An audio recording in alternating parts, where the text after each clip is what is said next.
Bonjour à tous et bienvenue sur Infos Express, votre source d'actualité choc, rapide et sans filtre pour décrypter l'actualité qui fait vibrer la France, l'Algérie et le monde. Aujourd'hui, on vous propose un tour d'horizon explosif avec 3 histoires qui lient crime international, sport mondial et débat politique brûlant. D'abord, le braquage audacieux de montres de luxe valant 1,1 million d'euros à un prince qatari perpétré par un Algérien traqué comme un fantôme à travers l'Europe. Ensuite, la FIFA qui refuse d'exclure Israël des terrains malgré la tempête autour du conflit à Gaza et les appels de stars du foot. Et pour finir en beauté, les accusations tonitruantes d'Éric Ciotti contre les étudiants algériens en France, qui l'accusent d'être une porte dérobée pour l'immigration. Ces sujets agitent les réseaux et les débats. Accrochez-vous bien, on y va étape par étape pour tout comprendre en profondeur.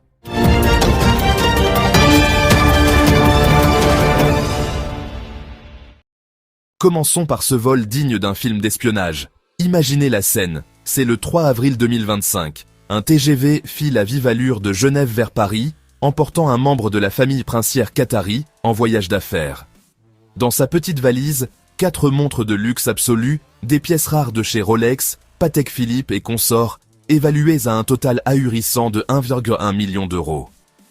C'est l'équivalent du prix d'un bel appartement dans le cœur de Paris, vous vous rendez compte ? Le prince, confiant, pose son bagage en hauteur dans le wagon. Mais lors d'un arrêt technique banal à la gare de Bourg-en-Bresse, dans l'Ain, un homme s'approche discrètement. En quelques minutes seulement, il subtilise la valise, la transfère prestement dans une plus grande pour masquer son larcin et descend du train comme si de rien n'était. Le propriétaire ne s'en aperçoit qu'après, trop tard pour réagir. Les enquêteurs de la brigade de répression du banditisme, BRB, se lancent alors dans une traque haletante qui durera des mois. Grâce aux caméras de vidéosurveillance du TGV et des gares, ils retracent le parcours du voleur. Après Bourg-en-Bresse, ils sautent dans un autre train, vers la gare de Lyon-Part-Dieu, puis filent à Bruxelles via un TGV international.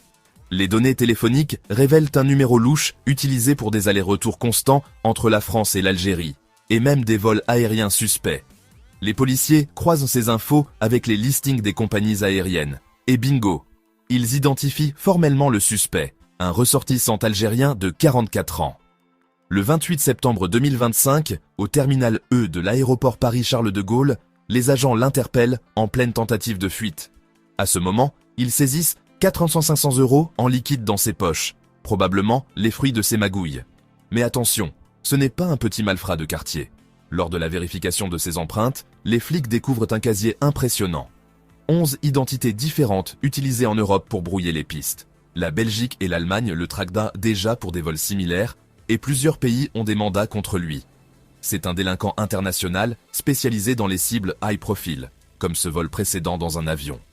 Présenté en comparution immédiate, le 1er octobre 2025, devant le tribunal correctionnel de Paris, le parquet requiert une peine lourde vu la valeur du butin et son profil nomade. Verdict : 2 ans de prison ferme avec mandat de dépôt immédiat, plus une interdiction de séjour en France pour 10 ans. Un coup dur pour les réseaux de vols de luxe, qui coûtent des millions chaque année aux voyageurs aisés. Cette affaire nous rappelle à quel point les transports publics peuvent être vulnérables. Voyagez prudent, les amis.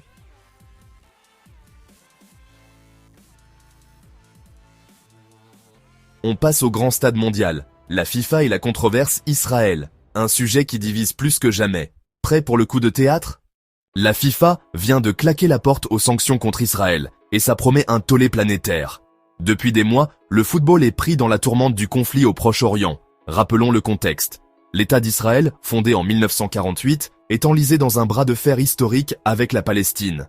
L'attaque surprise du Hamas le 7 octobre 2023 a tout fait basculer, justifiant pour Israël une offensive massive contre Gaza, qui a causé des dizaines de milliers de victimes et des appels mondiaux à des enquêtes sur des crimes de guerre potentiels.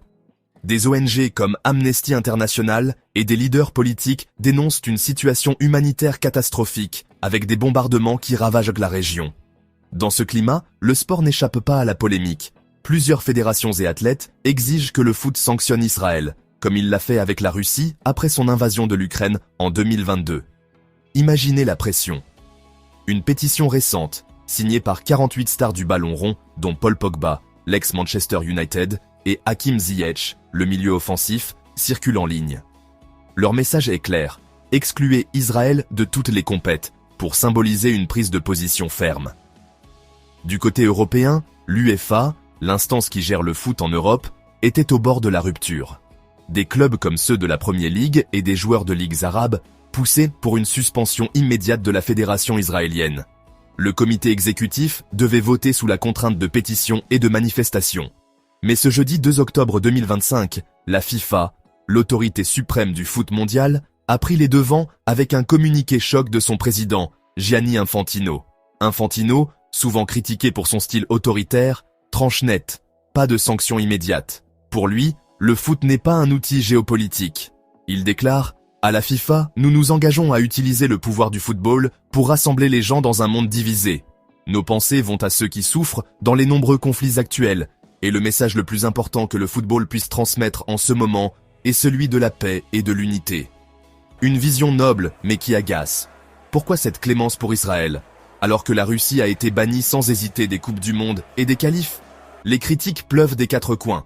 Incohérence flagrante, complaisance face à Gaza, où le bilan humain est effroyable. Et pile au moment où la Coupe du Monde 2026 se prépare aux États-Unis, au Canada et au Mexique, des nations comme le Brésil ou l'Espagne murmurant déjà un boycott si Israël est de la partie. Cela fragiliserait le tournoi le plus suivi de la planète. Infantino insiste, la FIFA ne résout pas les crises géopolitiques, mais promeut les valeurs unificatrices du foot, éducatives, culturelles et humanitaires. Pourtant, cette décision alimente les débats. Le sport peut-il vraiment rester neutre quand des vies sont en jeu? Une question qui hantera les instances longtemps.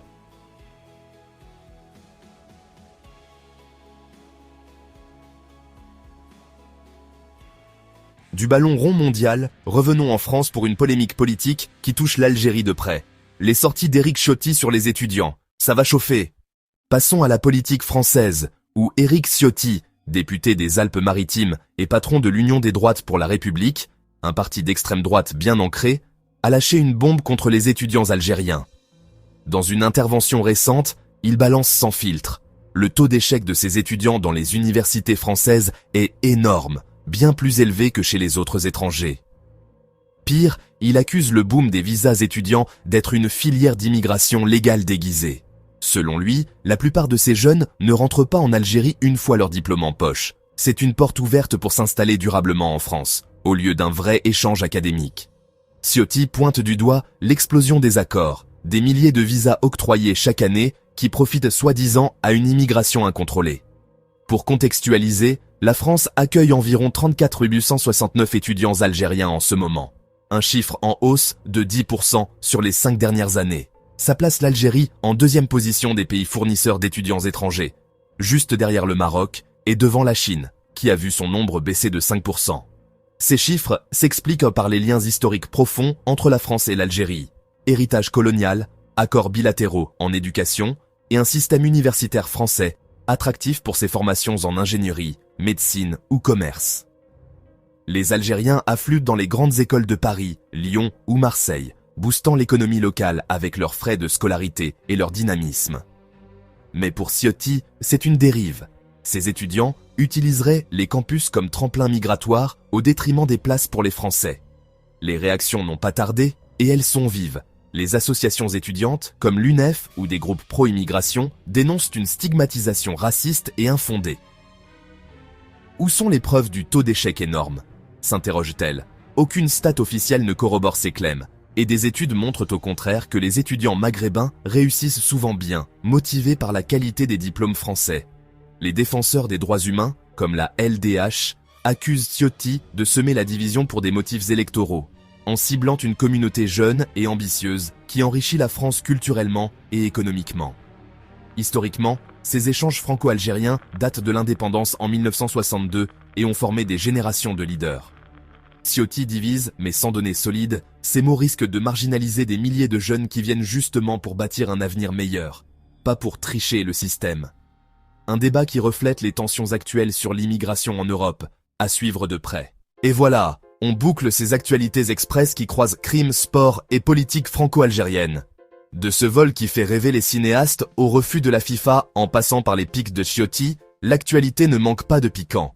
Qu'en pensez-vous de ces histoires? Le vol mérite-t-il plus de sévérité? La FIFA est-elle hypocrite?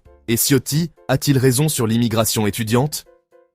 Laissez vos avis enflammés en commentaire, likez si ça vous a plu, abonnez-vous à Infos Express pour ne rien rater des scoops du jour. Et n'oubliez pas la cloche pour les notifications. Source au pied de la vidéo pour creuser. À très bientôt pour plus d'infos qui buzzent. Restez connectés.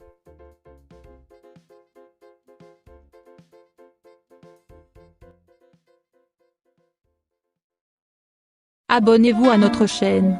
Cliquez sur la cloche pour rester au courant de l'actualité algérienne.